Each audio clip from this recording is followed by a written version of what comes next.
Hello, আসসালামু আলাইকুম everyone.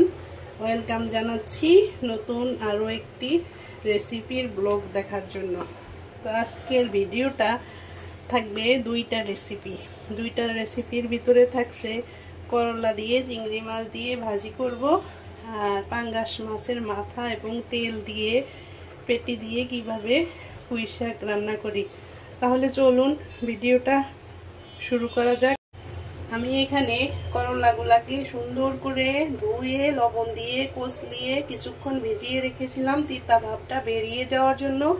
আর সাথে হচ্ছে ছোট ছোট দুইটা আলু নিয়েছি। করলার সাথে একটু আলু না দিলে ভালো লাগে না। আর এখানে নিয়েছি পেঁয়াজ কুচি, বেশি করে কাঁচামরিচ ফালি, চিংড়ি মাছ পরিষ্কার করে নিয়েছি, সাথে আমি একটু নাগামরিচ দেব। দেখতে পাচ্ছি তো আজকে আমার ভিডিওটা মূলত করলা ভাজি দিয়ে শুরু করব। আমার সাথে থাকবেন কলিজার আপু ভাইয়াদের জন্য আজকের রেসিপি দুটো। তাহলে শুরু করি, চলেন আজকের রেসিপিটা। তো প্রথমে আমি চুলায় একটা কড়াই বসিয়ে দিলাম। এখন আমি তেল দিয়ে দিব।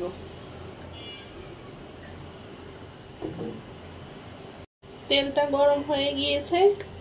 এর ভিতরে আমি প্রথমে একটু সামান্য পরিমাণে হলুদের গুঁড়া দিয়ে দিব। সবুজ করে করলা ভাজিটা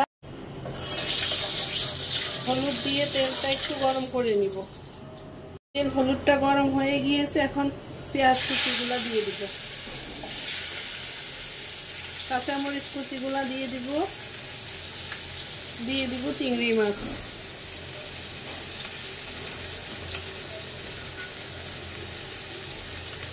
নাগামরিচটা দিব হচ্ছে যখন করলা ভাজিটা হয়ে যাবে তখন। এখন একটু সুন্দর করে এটাকে লাল লাল করে ভেজে নিব। এভাবে করে কারা কারা করলা ভাজি খান অবশ্যই কমেন্টে জানাবেন। আর আমার করলা ভাজিটা একটু তিতা লাগে না, সব সময় আমি এভাবে করেই করলা ভাজি করি। এখন আমি লবণ দিয়ে দিব।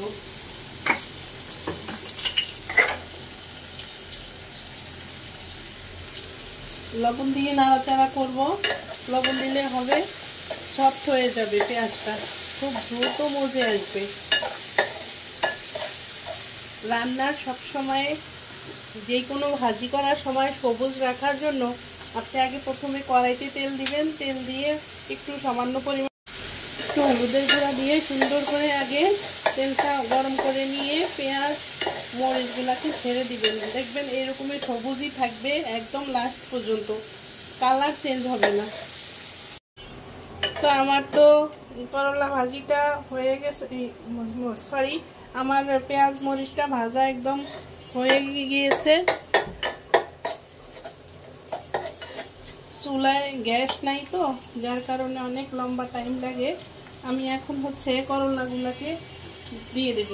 দেখুন আমি করলাগুলো একদম সবুজ রাখবো। সেই দিন আমার লাইভ ভিডিওতে দেখাইছিলাম ঢেঁড়স ভাজি, একদম সবুজ থাকে আমার এই ভাজিটা, আপনারা অবশ্যই লক্ষ্য করবেন। আমি করলা ভাজি এবং ঢেঁড়স ভাজি, শাক ভাজি কখনো কিন্তু ঢাকি না, বুঝছেন? ঢেকে দিলেও হয় কি এর কালারটা নষ্ট হয়ে যায়। তো আমি এখন একটু নাড়াচাড়া দিয়ে দেব।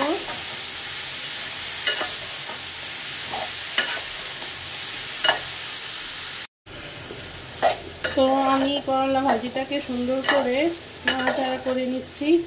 করলা ভাজিটা হতে হতে আমি শাকের জন্য সব কিছু রেডি করে আপনাদের সাথে শেয়ার করব, দেখতে থাকেন তাহলে। আমি এখন করলা ভাজিটা একটু নেড়ে দেব। দেখতে পেয়েছেন আমার করলা ভাজিটা একদম কমে গেছে, অল্প একটু হয়ে গিয়েছে, একদম কমে আসছে সেদ্ধ হয়ে। তো এই পর্যায়ে আমি নাগামরিচটা দিয়ে দিব একটু। আমি নাগামরিচ দিয়ে দিলাম, সুন্দর করে কুচি কুচি করে কেটে দিয়ে অল্প পরিমাণে দেব, বেশি দেওয়া যাবে না, বেশি দিলে অনেক ঝাল হয়ে যাবে। খুব সুন্দর ঘ্রাণ, কাটার সাথে সাথে খুব সুন্দর ঘ্রাণ বের হয়েছে।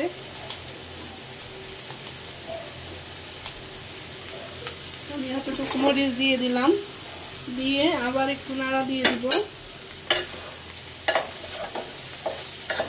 এখন আমার চুলায় গ্যাস বেড়ে গেছে, একটু কমিয়ে নিচ্ছি।